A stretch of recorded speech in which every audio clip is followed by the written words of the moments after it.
Running a railway isn't always easy, as you need to have your engines running on time and be aware of the money you make and spend. Delivering goods trains is a major way of getting the money needed to run a railway. There are specific trucks that are made for specific cargo. There are ventilated vans for food, such as fish.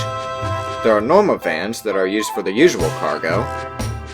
There are flatbeds that are used for long products, such as pipes. And there are open trucks that are used to transport stone, wood, or small crates. Every type of truck is important and needs to be in good working condition in order to avoid accidents. One day, Rosie was shunting in Nafford's goods yard. She would spend a lot of time and effort every day to make trains for other engines to take. As she was shunting some tankers, she noticed something. There were some rusted trucks on a siding. "Oh dear," she exclaimed. "Those trucks shouldn't be used. They're dangerous." And they were. The trucks were rusted on their sides and their couplings. They could break at any time. She wanted to warn the Fat Controller about it, but there was so much work for her, she eventually forgot all about them. The next day, Philip was in the yard searching for trucks for James. He was in a hurry, and the only trucks available were the ones that were rusted. "I'm sure they're equally as useful as the other trucks," Philip thought, as he added a brake van to the end of the train. He then brought it to the platform for James to take.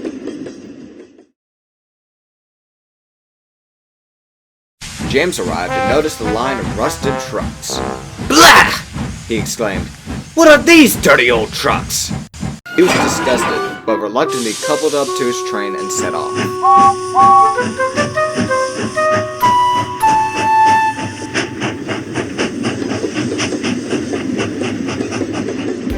It was nice puffing through the countryside.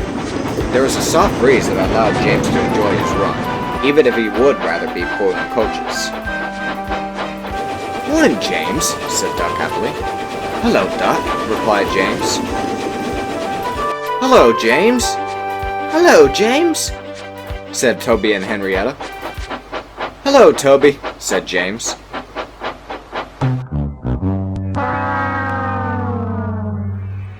Eventually, James arrived at Gordon's Hill, reminding James of the time he slipped on the rails with a passenger train. Every time he goes up the hill, he always makes sure to not be fooled by the trucks again.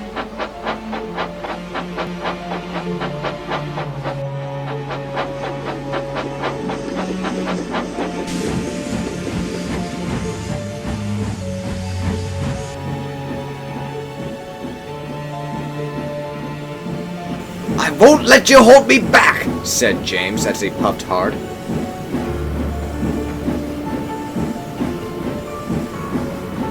The weight of the trucks were heavy, but James carried on.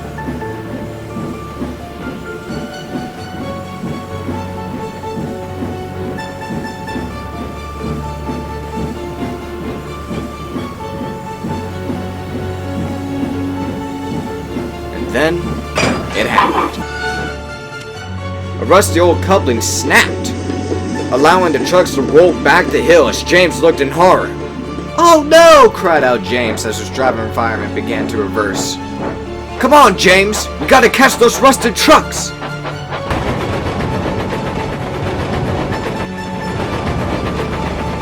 The trucks rolled down the hill, rushing past Edward, and soon James did too. James kept spinning his wheels faster and faster, puffing harder and harder as he got closer to the rusty trucks.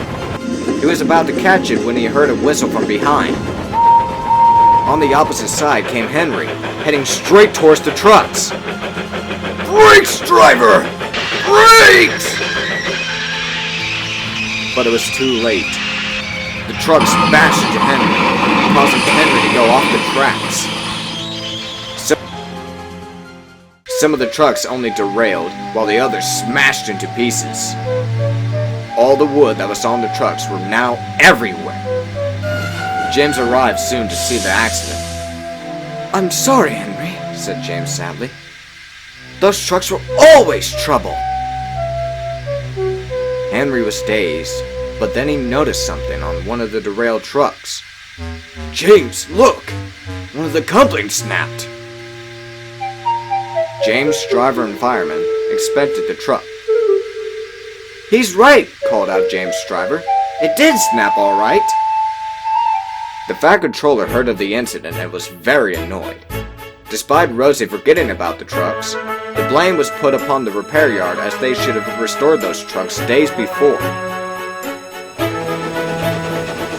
After that incident, Henry was back to work and there were no more rusty trucks, allowing both engines and trucks alike to remain useful indeed.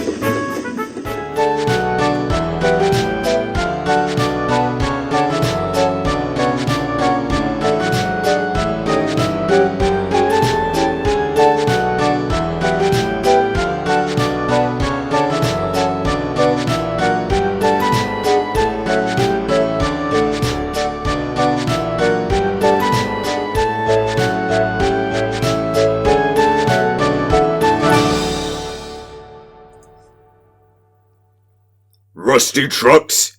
Exclaimed Sir Topham Hatt. What kind of bullshit is this? I don't know why I'm saying this.